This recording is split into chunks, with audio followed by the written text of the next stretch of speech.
Silakan duduk saudara.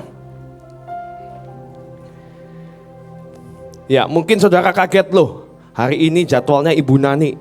Kenapa bukan Ibu Nani yang datang? Saya juga baru tahu saudara tadi malam. Karena Ibu Nani berhalangan untuk datang sore hari ini. Karena kurang fit ya.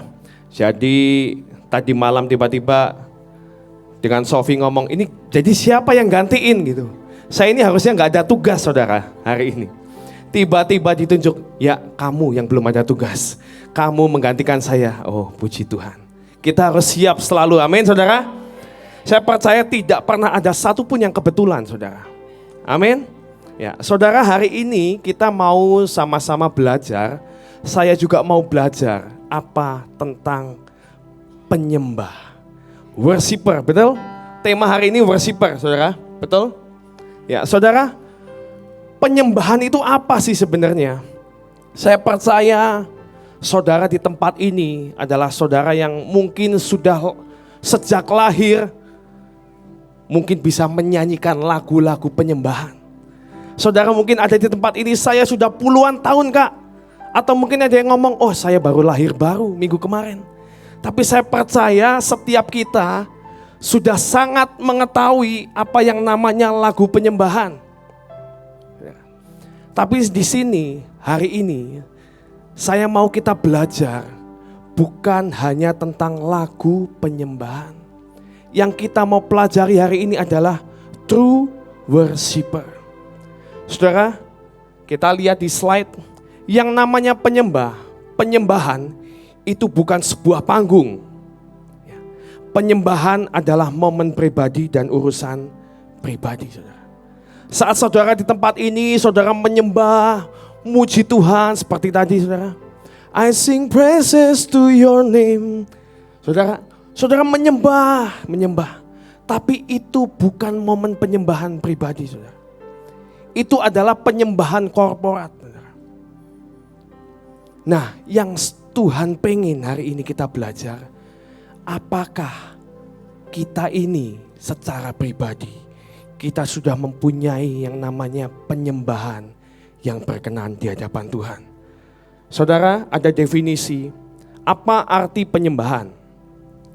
Penyembahan berasal dari kata nyembah, sembah. Artinya orang kalau nyembah itu apa? Sikap seseorang untuk menghormati kepada orang yang lebih tinggi derajatnya.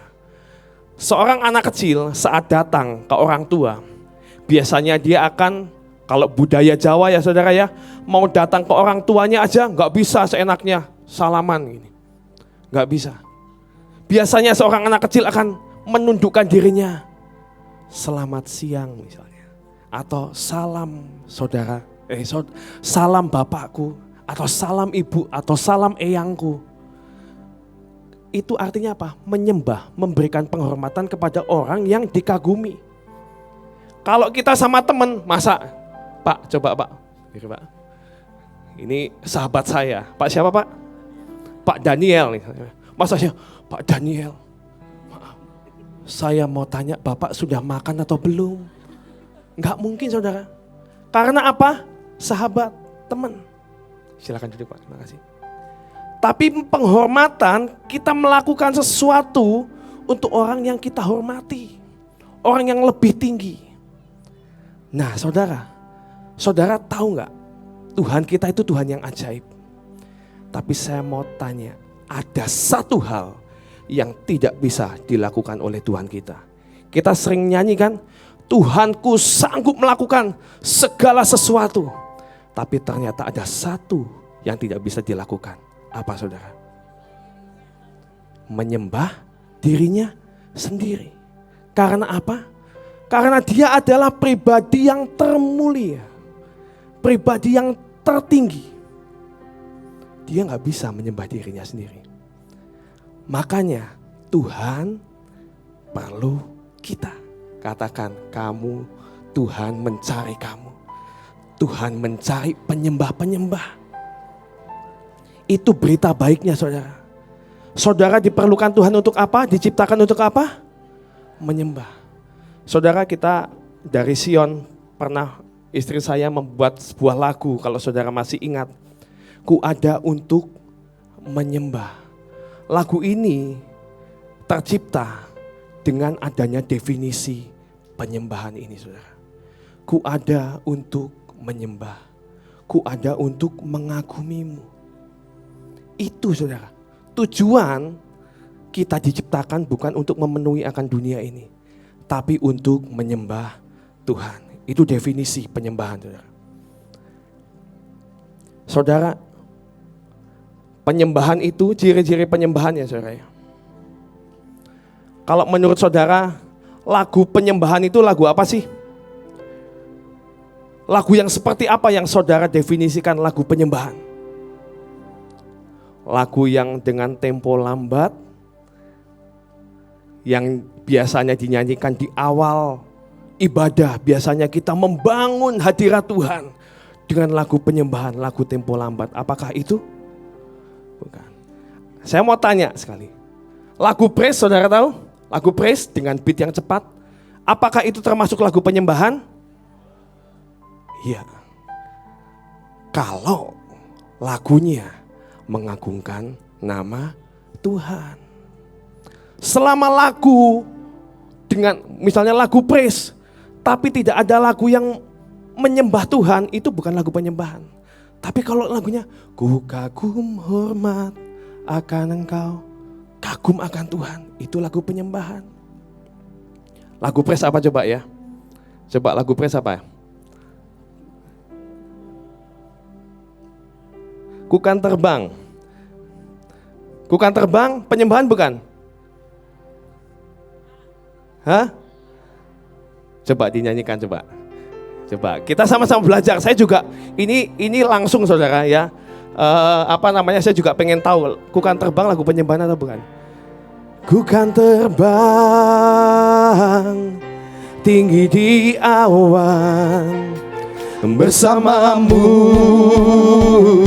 dalam kemuliaan, sebab firman-Mu teguh menopang. Ku kan apa? Ku kan aman di dalam-Mu Tuhan. Terus apa? Jalan-Mu, jalan-Mu di atas jalan-jalanku. Berarti mengakui kan?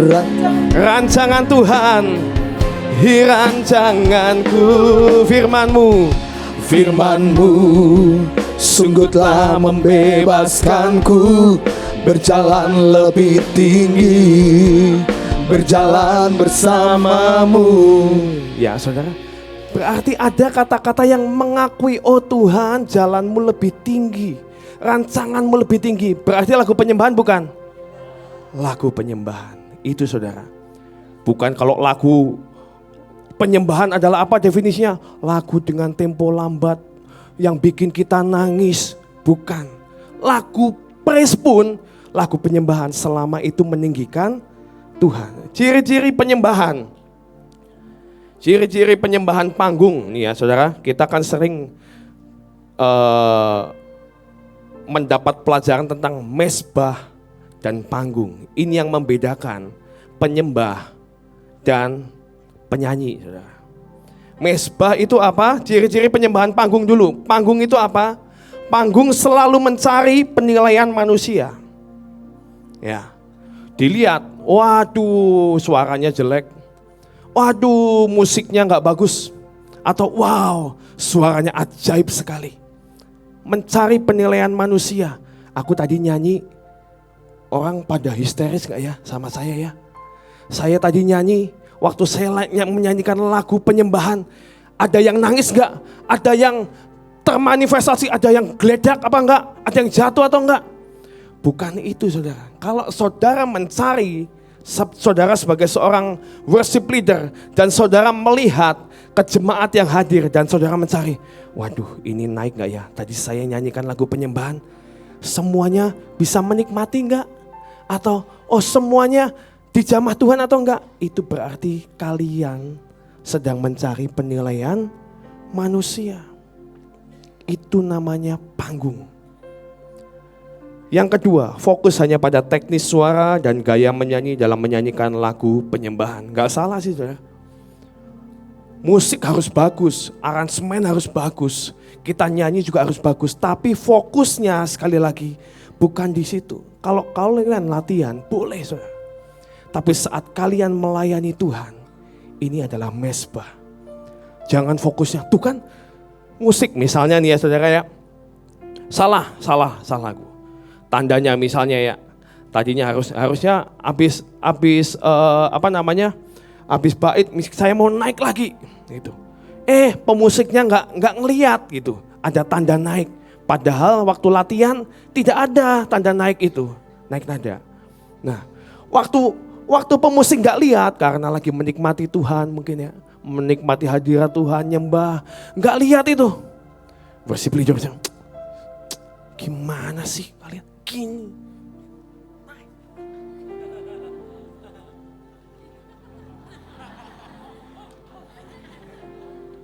Saudara, anak saya kalau sama saya suka gitu saudara. Saya ini suka bercanda sama anak saya. Saya punya anak 2. Yang satu umur 7 tahun. Waduh. Anak saya ini sering saya godain. Makanya dia itu sering godain saya juga. Kalau dia nggak suka, saya lagi di panggung ya. Dia lagi di bawah gini, habis nari gitu kan. Saya sering lihat. Nanti dia balas nih. Kalau saya lagi apa? Aku melihat, I'm watching you. Saudara, kalau lagi latihan nggak apa-apa.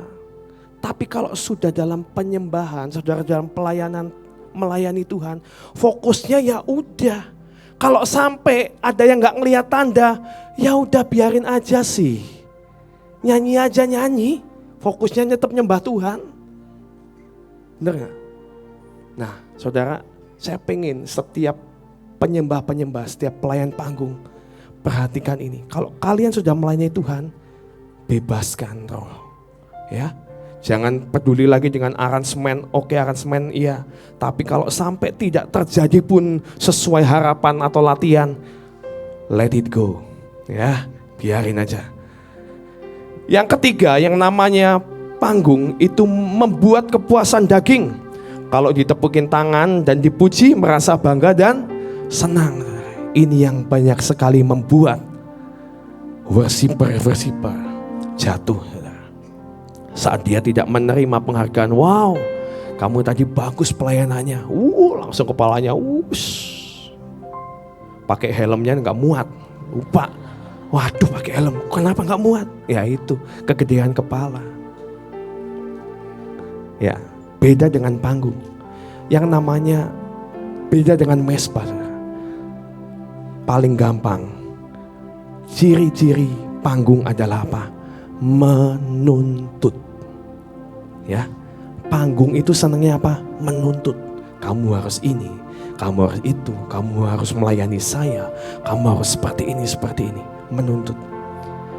Ciri penyembahan panggung itu.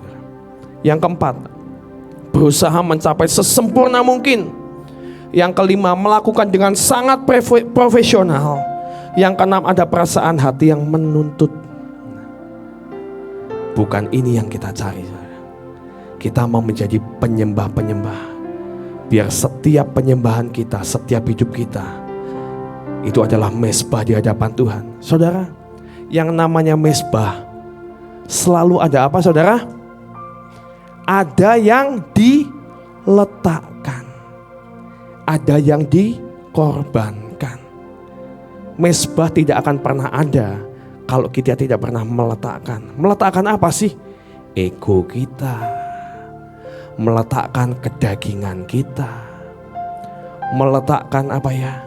Aransemen kita, meletakkan setiap permasalahan dalam keluarga loh saudara. Setiap orang itu tidak pernah lepas dari permasalahan, betul saudara? Kita nggak pernah tahu kan, waktu kita mau melayani Tuhan, tiba-tiba misalnya suami istri, ada kejadian suami istri bertengkar. Tiba-tiba sang suami mau melayani, aduh aku harus melayani Tuhan, aku harus jadi singer. Masih dengan keadaan dongkol, masih marah dengan istrinya. Dan apakah dia bisa menyembah Tuhan tanpa meletakkan setiap ego itu? Gak bisa. Kalau kalian mau melayani Tuhan, kita akan seringkali disuruh, yuk kita doa dulu. Kita lepaskan dulu, ampuni Tuhan. Setiap permasalahanku, setiap pergumulanku aku mau taruh di kakimu. Tujuannya apa? Supaya kita ini berlayak menyembah Tuhan. Itu perlu. Kalian sebagai pelayan di tempat ini perlu apapun yang kalian lakukan. Kalau ada yang tidak beres, taruh dulu. Letakkan, sembah Tuhan. Ya, saudara, kita mau baca sebuah ayat. Yohanes 4 ayat 23 dan 24. Kita mau baca ya bersama-sama ya. 2, 3. Tetapi saatnya akan datang dan sudah tiba sekarang, bahwa penyembah-penyembah benar akan menyembah dalam roh dan kebenaran, sebab Bapa menghendaki penyembah-penyembah demikian. Ayat 24. Allah itu roh, dan barang siapa menyembah Dia harus menyembahnya dalam roh dan kebenaran. Saudara, kalau saudara membaca akan perikop ini, ayat ini, saudara ngerti gak sih menyembah dalam roh itu yang gimana? Saya pengen tanya, menyembah dalam roh itu gimana? Apakah dengan tenang? Saya lagi nyembah dalam roh nih.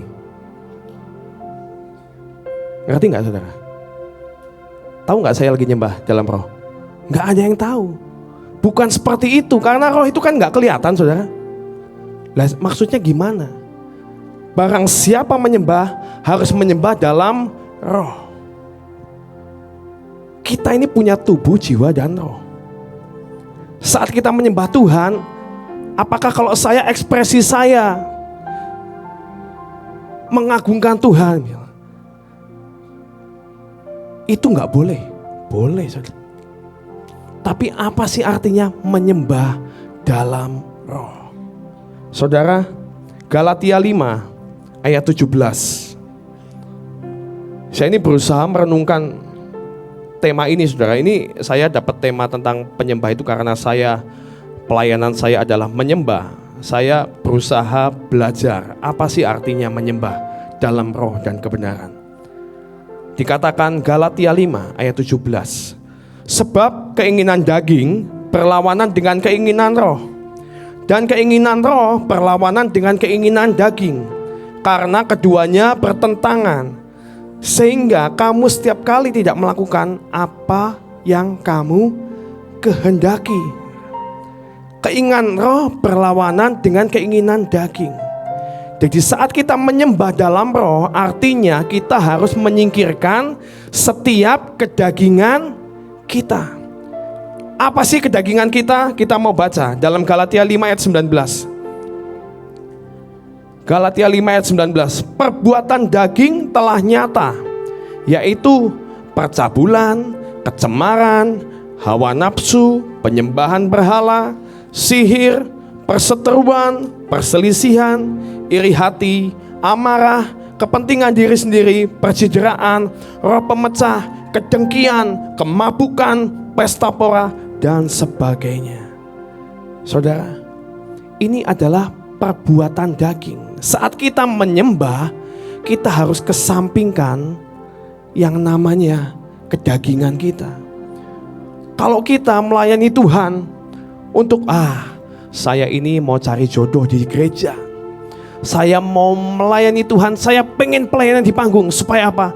Supaya saya ini dilihat, supaya orang terpesona dengan karisma saya, dan saya mau mencari pasangan hidup misalnya, saudara. Itu salah saudara. Itu kedagingan. Kalian tidak akan pernah bisa menyembah dalam roh ketika motivasi kalian seperti itu. Saudara masih menyembah berhala misalnya, gak akan bisa menyembah dalam roh. Saudara masih berseteru dengan keluarga, dengan teman saudara, itu tidak akan bisa menyembah dalam roh. Menyembah dalam roh artinya kita mengesampingkan setiap kedagingan. kita letakkan di atas mezbah Tuhan. Dan itu akan menjadi mezbah dupa yang harum di hadapannya. Amin saudara. Kedagingan. Nah sekarang, jadi kalau roh itu gimana?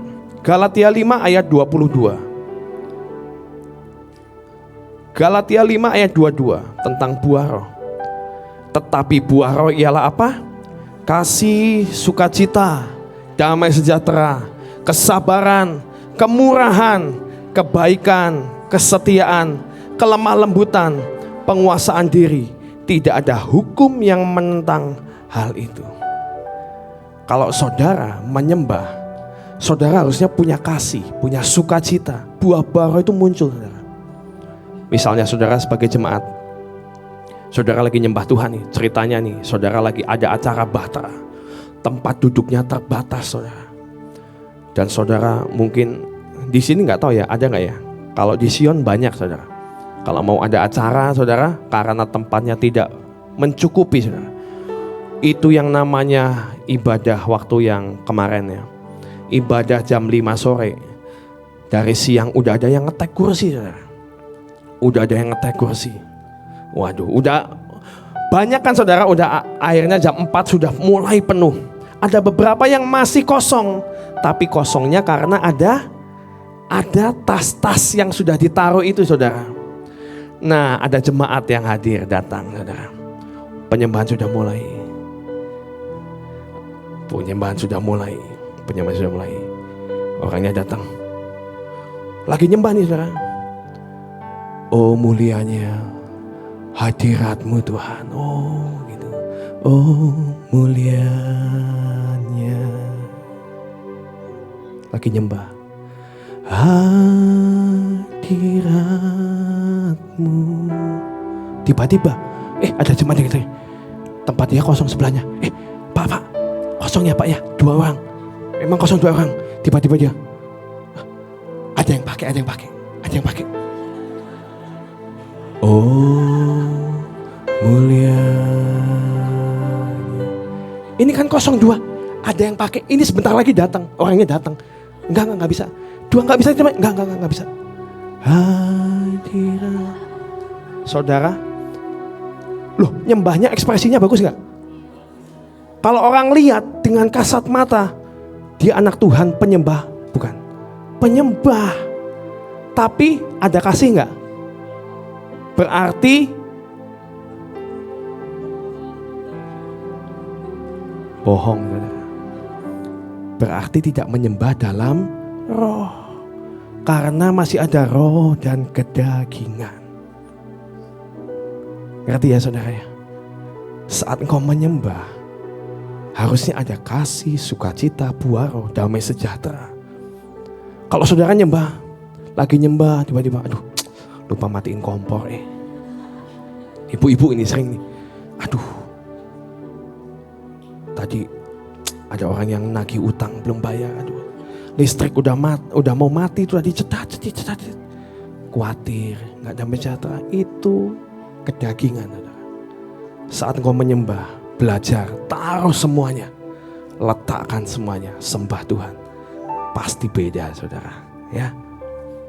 Oke, itu dalam roh saudara. Yang kedua, menyembah dalam kebenaran. Slide berikutnya. Menyembah dalam kebenaran, saya kasih kurung. Kebenaran itu apa? Jujur dan murni. Jujur seperti anak kecil. Saudara, kita mau baca Matius 19 ayat 14. Tuhan Yesus tuh seneng banget sama yang namanya anak kecil. Ya. Tetapi Yesus berkata, biarkanlah anak-anak itu, jangan menghalang-halangi mereka datang kepadaku. Sebab orang-orang yang seperti itulah yang empunya kerajaan surga. Saudara pengen punya kerajaan surga? Jadilah seperti anak kecil. Ada lagi nggak ayatnya? Ada. Matius 18 coba. Ini saat murid-muridnya bertanya. Matius 18 ayat 1. Pada waktu itu datanglah murid-murid itu kepada Yesus dan bertanya, siapa yang terbesar dalam kerajaan surga? Maka Yesus memanggil seorang anak kecil dan menempatkannya di tengah-tengah mereka. Next. Lalu berkata, aku berkata kepadamu, sesungguhnya jika kamu tidak bertobat dan menjadi seperti anak kecil ini, kamu tidak akan masuk dalam kerajaan surga. Sedangkan barang siapa merendahkan diri dan menjadi seperti anak kecil, dialah yang terbesar dalam kerajaan surga. Saudara, yang namanya anak kecil, saudara, anak kecil itu adalah salah satu sifat yang tidak bisa dirubah atau kita sangat bisa lihat adalah kejujurannya, saudara. Benar gak? Saudara pengen tahu jawaban jujur, saudara tanya ke anak kecil. Misalnya saudara tanya, papa ganteng gak? Misalnya ya, gitu ya. Papa ganteng gak? Wah, istrinya ngomong, oh kamu ganteng. Temannya, misalnya pelayannya ngomong, saya ganteng gak? Ganteng. Coba tanya ke anak kecil, saya ganteng gak? Biasa aja. Saya ini punya anak yang tadi saya ceritakan, anak kedua saya ini, aduh, jujur saudara, polos. Tapi saya suka iseng sama dia. Jadi dia tuh suka berkata nggak jujur juga sama saya sih. Makanya jangan suka ini ya saudara, ngisengin berlebihan kepada anak-anak. Saya kalau tanya, kamu itu mirip papa ya, misalnya gitu. Mirip papa ya kamu ya? Enggak, aku mirip mama. Enggak kok, ini si om ini ngomong kamu tuh mirip papa. Enggak, aku mirip mama. Gitu. Tapi memang kenyataannya memang anak saya yang kedua itu mirip mamanya. Dan nempel banget sama mamanya. Sampai saya mau deketan sama istri saya, duduk sebelahan saudara. Papa, minggir, nggak boleh. Dia duduk di tengah-tengahnya.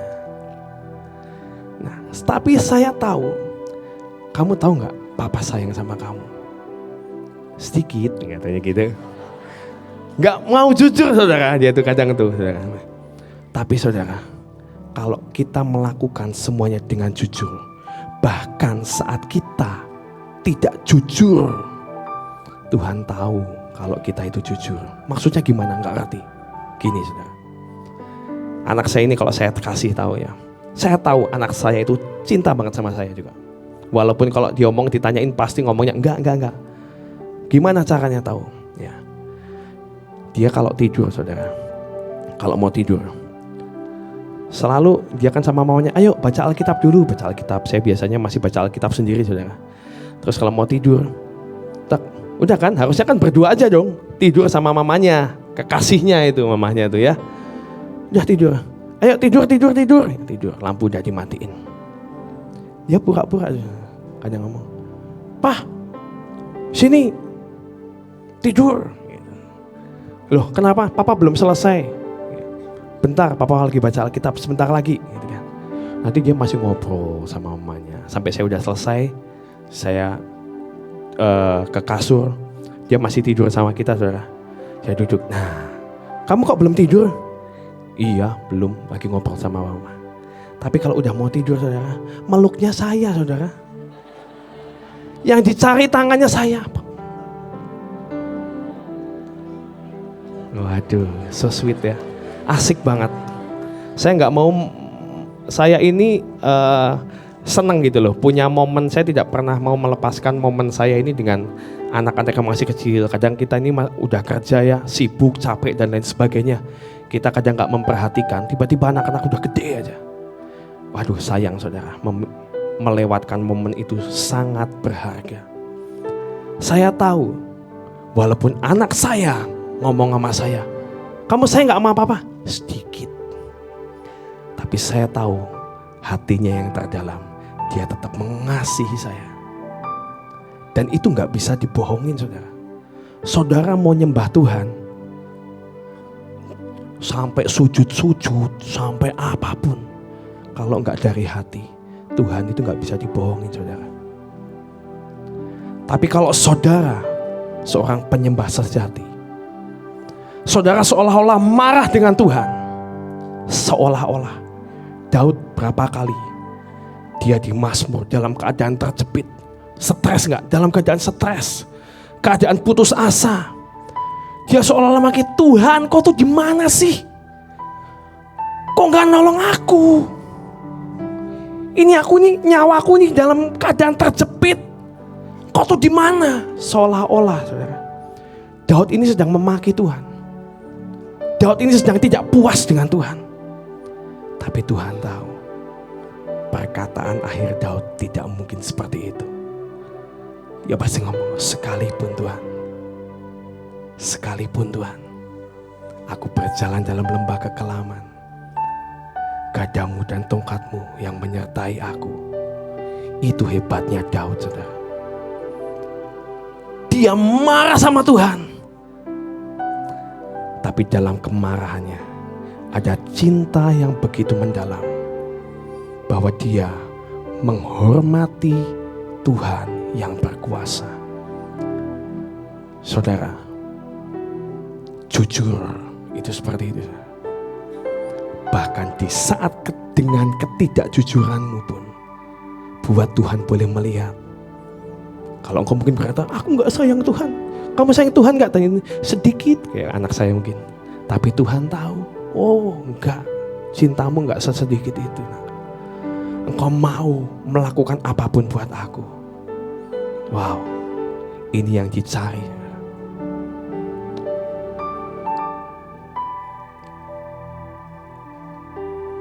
Next slide.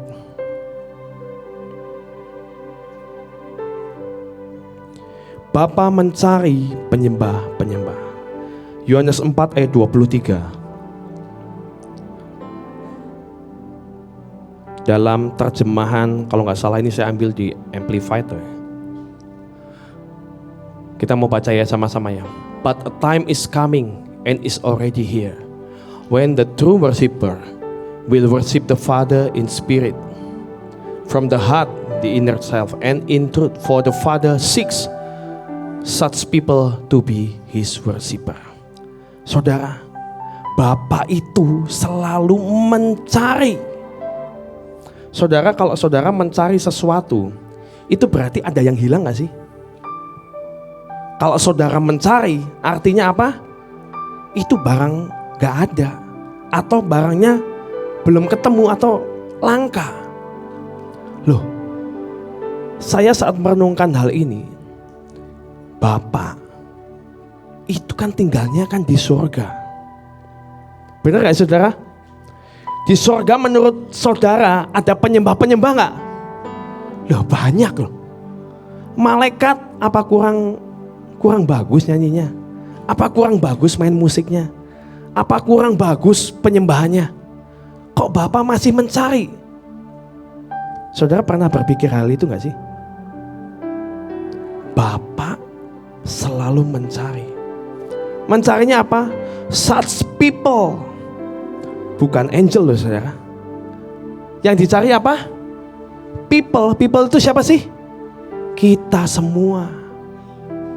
Loh kok aneh? Kita semua menjadi apa? Penyembah. Karena saudara, yang membedakan penyembahan di surga dan penyembahan di tempat ini apa? Ada yang tahu? Coba angkat tangan. Ya, coba. Gak apa-apa, santai aja. Kita di sini sama-sama belajar, yuk. Apa yang membedakan? Kok Tuhan itu masih mencari penyembah-penyembah atau orang-orang yang dia diomongin true worshiper? Coba. Karena manusia itu diciptakan serupa dengan gambaran Allah, atau bisa dikatakan imago Dei. Iya. Udah. Karena itu aja. Terus yang kedua yang bisa menyembah Tuhan cuma manusia. Yang bisa menyembah Tuhan ya, cuma manusia. Manusia kan bisa disenangkan sama Tuhan lewat penyembahan. Malaikat itu kan juga bisa menyembah Tuhan, namun kan Tuhan lebih mencari manusia karena manusia kan diciptakan serupa dengan gambarannya. Jadi Tuhan butuh penyembahan dari manusia ada di dunia ini, gitu sih. Oke, thank you ya jawabannya ya. Setengah benarnya. Kenapa saudara? Karena kalau di surga, saudara di surga itu ada masalah gak sih saudara? Hah? Ada gak yang sakit di surga? Ada gak kira-kira yang diputus pacar di surga? Ada gak yang mengalami perceraian di surga? Kalau di dunia ada gak? Tapi bedanya ketika engkau mengalami hal itu, ketika engkau ada di lembah dan engkau bisa menyembah Tuhan, engkau masih bisa ngomong, Tuhan, terima kasih. Sekalipun dagingku habis lenyap, tapi engkaulah tetap Allah selama-lamanya. Saat engkau bisa melakukan hal itu yang dicari oleh Tuhan. Itu yang dicari oleh Bapa. Karena apa? Ada mezbah di tempat ini. Ada yang engkau letakkan, ada yang engkau taruh. Semua kelemahan kita, semua kedagingan kita, semua ketidaksempurnaan kita, tapi kita tetap memilih untuk menyembah Tuhan. Kita tetap memilih untuk bersyukur. Saudara, itu akan menjadi dupa yang harum, dan itu akan membuat perkenanan Tuhan turun atas hidup kita. Amin, saudara. Favor of God, ini saya definisikan, saudara. Penyembah yang murni akan membuat mata Tuhan tertuju kepada kita dan melimpahi dengan perkenanan. Apa sih pentingnya perkenanan? Saudara, kalau saudara menyembah Tuhan, yang saudara cari apa sih? Perkenanan Tuhan. Jangan perkenanan manusia, saudara. Kenapa perkenanan Tuhan? Kita mau baca sama-sama 2 Korintus 6 ayat 2 ayat terakhir ini, saudara. 2 Korintus 6 ayat 2. Sebab Allah berfirman, pada waktu aku berkenan, aku akan mendengarkan engkau. Pada hari aku menyelamatkan, aku akan menolong engkau. Sesungguhnya waktu ini adalah waktu perkenanan itu. Sesungguhnya hari ini adalah hari penyelamatan itu. Saat Tuhan berkenan kepada kita, Dia akan mendengarkan setiap seruan doamu. Saat engkau berkenan kepada Tuhan, maka Tuhan akan menyelamatkan dan menolong engkau. Saya nggak tahu hari-hari ini saudara sedang mengalami apa, tapi biar hari ini, sore ini, biar pasukan Tuhan, pasukan penyembah-penyembah yang menyembah dalam roh dan kebenaran ini dibangkitkan Tuhan. Jangan lihat keadaanmu hari-hari ini. Mungkin hari ini kau berkata, aduh, aku sedang dalam keadaan yang terpuruk. Tapi saya mau ajak hari ini, mari tarik perkenanan Tuhan. Ketika engkau dalam lembah kekelaman, itu adalah sebuah kesempatan untuk engkau boleh mempersembahkan dupa yang harum, membangun mezbah di hadapan Tuhan. Saudara, saya mau ajak kita untuk menyembah Tuhan. Saya mau ajak kita menyanyi Yesua. Sekali lagi, saudara, mari kita mau belajar, siapkan hati kita. Kita mau sembah Tuhan.